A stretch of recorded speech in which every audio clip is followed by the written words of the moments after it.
Je suis Sophie Faguet, je suis navigatrice normande, j'ai 38 ans et je m'apprête à prendre le départ de la Transat Café L'Or 2025 sur le numéro 185, c'est un classe 40 qui est baptisé Défi solidaire avec Élie et l'Arche.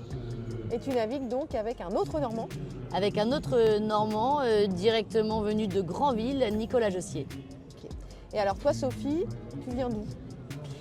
C'est une bonne question, j'ai toujours du mal à y répondre. Je suis normande d'origine, je suis née à Rouen. J'ai appris la voile en loisir, puis c'est devenu ma passion sportive à Granville. J'ai fait une formation professionnelle à Cherbourg puis au Havre, où j'ai enseigné pendant 10 ans la voile justement à la Société des Régates du Havre. Et ça fait quelques années maintenant que je me suis professionnalisée uniquement dans la course au large. D'abord avec le projet des autres et puis j'ai monté mon propre projet il y a un an pour courir la route du Rhum 2026 et cette Transat Café L'Or 2025.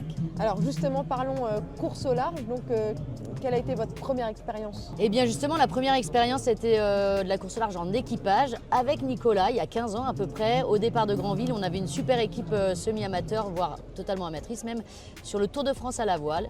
C'était une course qui durait un mois au mois de juillet et on faisait plusieurs villes étapes en France jusqu'en Méditerranée. Et il y a certaines courses qui commencent à imposer la mixité. La mixité, ouais. Qu'est-ce que vous en pensez, vous, en tant que navigatrice? En tant que navigatrice, on pense que c'est un bien nécessaire.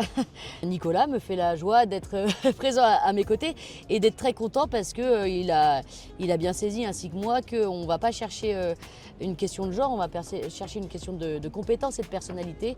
On se connaît depuis longtemps, on s'entend très bien, on a un passif assez commun finalement et assez similaire et on a les mêmes objectifs et la même manière de penser notre projet. Nicolas, il soutient depuis 10 ans maintenant l'association Élie, ensemble le CNIL, l'Infom Espoir et voilà, on se retrouve sur toutes les parties du projet.